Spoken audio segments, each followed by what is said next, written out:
The film opens with a POV of someone driving through a snowstorm. The driver is a young woman named Jo Yoon.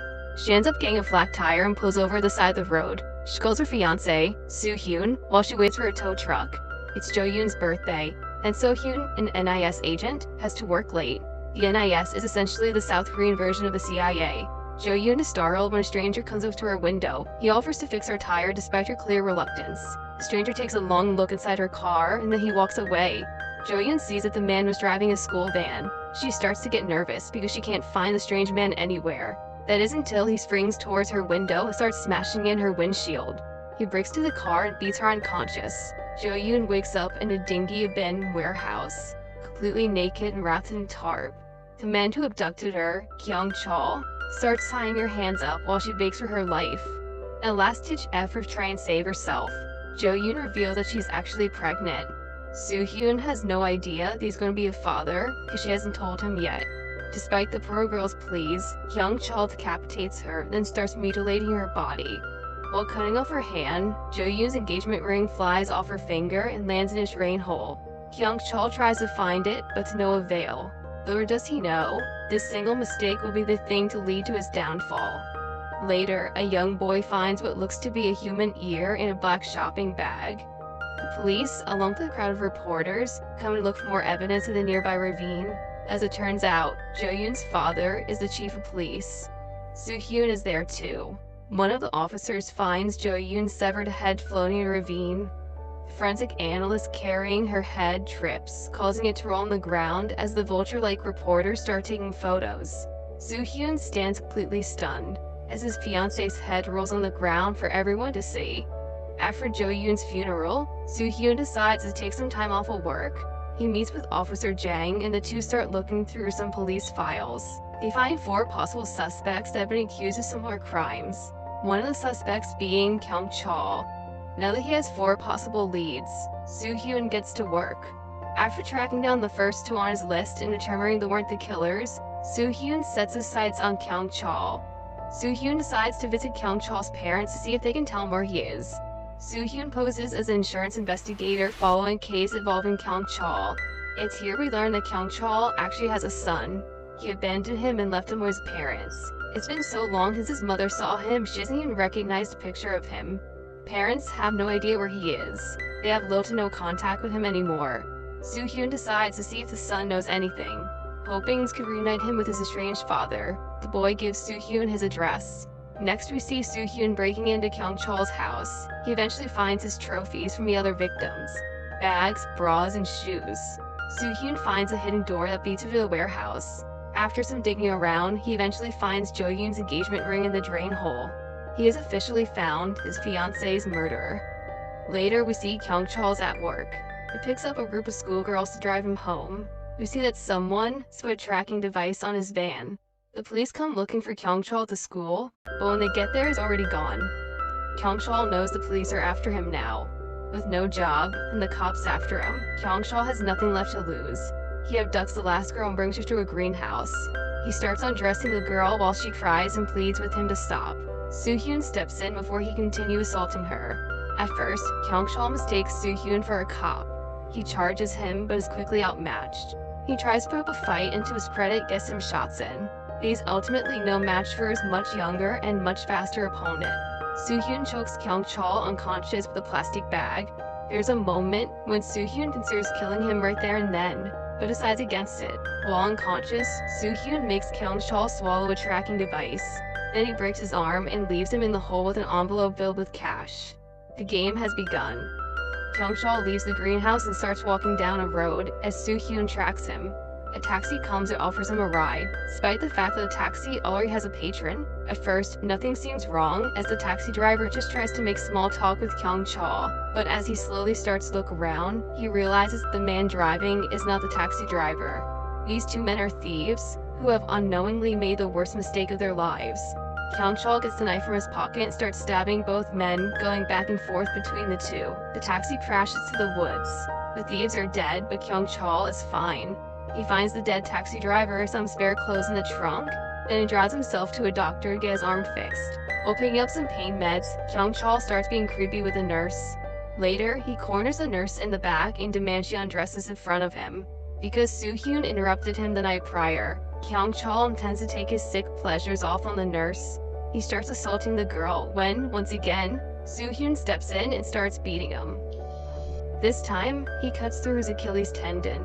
He wakes up again inside a car and starts looking for some kind of tracking device, not knowing the device is inside of him. With nowhere left to go, Kyung Chol visits an old friend, a cannibal named Taeju, and his girlfriend named Sejong, were held up in the home of family the pair abducted and killed. Officer Jang calls Soo Hyun. He tells him to give it up and live the rest of his life. Se-yeon, Jo-yeon's sister, snatches the phone and pleads with Soo Hyun to stop.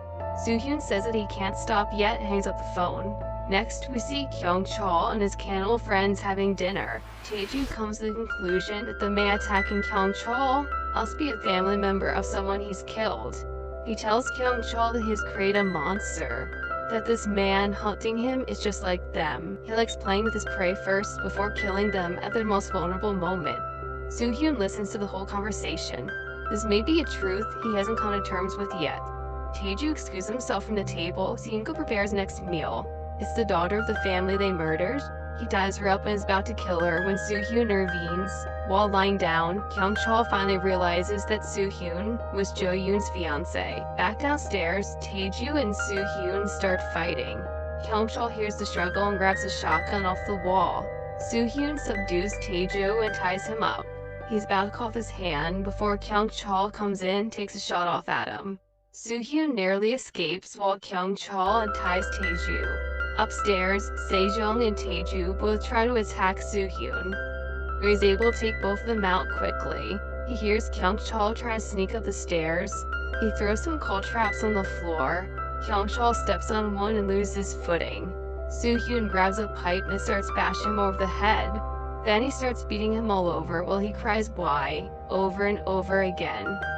He decides to call the cops and have Taeju and Sejong arrested. He has Kyung Chol patched up in secret so he can send him out again. While pretending to be asleep, Kyung Chol overhears Soo Hyun and his friend of the agency talking about the tracking device that's inside of him. Next, we see Kyung Chol wake up next to some train tracks. Physically, he's in bad shape, yet he laughs as he walks away. He knows how he's been tracked, and he knows how to get rid of it. He starts talking directly to Soo Hyun now. He starts taunting him while rummaging through a pharmacy. Kyung Chol finally reveals to Soo Hyun that Jo Yoon was pregnant. After taking some laxatives, Kyung Chol is able to pass the tracking device. He kills another man in the bathroom and plants the device on him. Once again, Soo Hyun narrowly misses him. Kyung Chol calls the police department to say he's turning himself in. Have options now. Soo Hyun goes back to Taeju to see where he might be. Taeju says that Kyung Chol always gets even. First, he killed Jo Yoon. Next, he's going to kill her family. Taeju mockingly says that Jo Yoon didn't have it so bad. Unlike him, Kyung Chol likes to give pleasure before he gets pain. One of the agents calls Soo Hyun and tells him he's able to track Kyung Chol's phone. He's in Jo Yoon's old village, which means he's going after Squad Chief Jang and Se-yoon. Soo Hyun tries calling Jang, was in the front garden when Kyung Chol comes to the front porch posing as a delivery man. Now desperate, Soo Hyun calls Oh. Unfortunately, it's too late. We see Kyung Chol moving throughout the house, digging through the fridge and looking at family pictures while he holds a bloody knife. We see Chief Jang lying on the ground, not dead, not in great shape either. Kyung Chol grabs a weight, starts bashing Jang's face in with it. At the same time, Se-yoon comes back home. Kyung Chol hides in a corner and attacks him from behind. Soo Hyun finally gets to the house, but it's far too late. All the cops, including Officer Oh, are already there. Oh blames Soo Hyun for everything that's happened. Soo Hyun seems to be blaming himself as well. Oh allows Soo Hyun to go inside and see what has happened. Surprisingly, Chief Jang is still alive. Se-yoon, however, is nowhere to be found. Kyung Chol calls Oh with Jang's phone and tells him to put Soo Hyun on. He reveals that he killed Se-yoon and left her body in an alleyway. Keeping his word, Kyung Chol goes to turn himself in. He barks in the middle of the street as the whole police force waits for the moment to grab him. Soo Hyun is able to get there before the cops can grab him. He takes the door off his car and grabs Kyung Chol right in the middle of the street. Soo Hyun takes him back to his old warehouse. He has Kyung-chul's hide up to his makeshift guillotine. Soo Hyun admits that he underestimated Kyung-chul. He will not make that mistake again as he starts torturing him. He tells Kyung-chul that he will only kill him at his most painful moment. Kyung-chul starts begging for his life, something he's heard many times. He breaks down, starts asking for forgiveness. Soo Hyun asks Lee, scared. As turns out, all the crying and begging was just an act. He isn't afraid. He can't feel fear, he's incapable of it. Or feeling any other regular human emotion for that matter. Soo Hyun has one more ace up his sleeve. He ties the rope to the guillotine around the door to the warehouse, puts the other end in Kyung-chul's mouth. Soo Hyun walks away as Kyung-chul berates him to the tracking device. As soon as he leaves, you see a strange-looking car pull up behind him. It's Kyung-chul's son and parents. Soo Hyun brought them there under the false pretense they'll be reunited with him. Kyung-chul hears his family talking from outside. He now realizes what's about to happen. He tries to tell them not to open the door, but they can't understand him with the rope in his mouth. Soo Hyun is gonna get Kyung-chul's family to kill him for him. He listens to the tracking device as Kyung-chul pleads to him. For the first time during the course of this whole film, Kyung-chul actually feels fear. His family opens the door as the guillotine comes down and cuts his head off. His family watches as the severed head rolls on the ground, just like Soo Hyun had to watch Jo Yoon's head roll on the ground too. Soo Hyun walks away as he hears Kyung-chul's family cry and scream, takes out his headphones, starts to sob as he continues walking down the road.